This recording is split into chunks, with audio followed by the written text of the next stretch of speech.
What's going on, everybody? Adam here with Etrailer. Today on our 2021 Jeep Gladiator, we're going to be taking a look at the Titan Chain V-Bar Snow Tire Chains. This is a ladder pattern style chain, so as you can see, we are going to have a little bit of dead spots, but these are going to be fairly aggressive, so you really are going to feel them when you're going down the road, but you're not going to get stuck, because these are pretty much the second most aggressive chains that we have. We have some LT studded truck chains.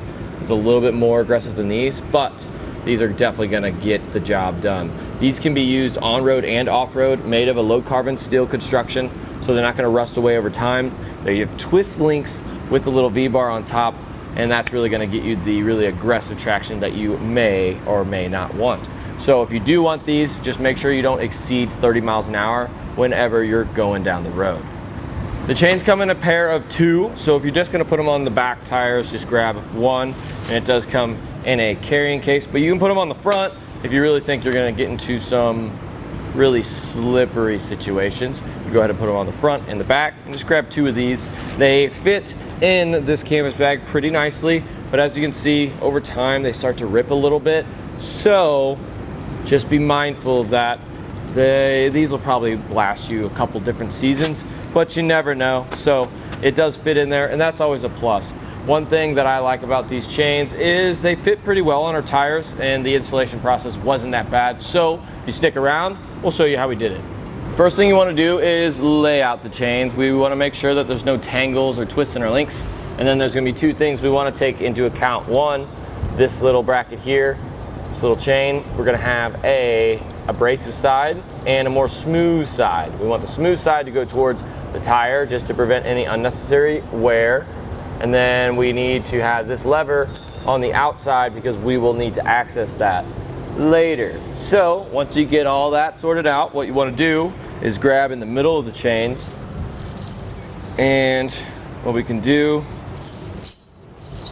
is drape them over our tires just like this.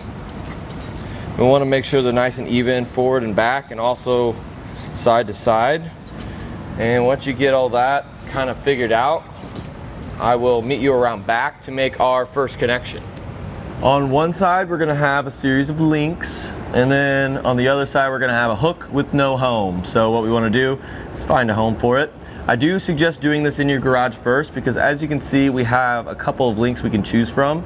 I'm going to use, let's go with the second from the last. So if you do it in your garage first, you'll know exactly which links are going to work best to get the best fit. So you don't have to figure it out when you're laying in the snow, getting ready to roll. You can either install them like this, or if you really needed to prepare for the trip, you can roll onto them so you don't have to get down right here. But as you all know, sometimes you just get stuck and you need to put them on in the field.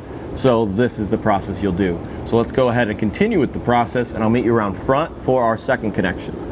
Same deal in the front, kinda, but we got a little lever here. So find the little links on one side, and again, we will have the option to pick from either of them. I'm gonna try to get the second link from the end to work, but if it's a little too difficult, it's not really necessary to make it extremely tight on this step, but as tight as you can get it. So I didn't really use a whole lot of effort, but it's definitely not gonna be able to go on the next link. So go ahead and do that, and then fold it back, and then there's a lone link here, and that's the home for this bracket. We're not done yet. What you need is one of these. So this is a rubber tensioner. If you go on the related parts section of the webpage, just scroll down, and it should be there. You can go ahead and add these to your cart. They don't come with the kit, but they are pretty easy to install. All we want to make sure is make sure that that hook is facing out, just to prevent any unnecessary damage to the wheels. And we do want to make sure it is nice and symmetrical so we can evenly distribute all that pressure throughout the chain, just like that. One more step, but this is the easy one. You go into your car, roll over it a couple of times, come back out, make sure everything is nice and tight still, and if it is, we're good to go. And that'll do it for a look at the Titan Chain V-Bar Snow Tire Chain on our 2021 Jeep Gladiator.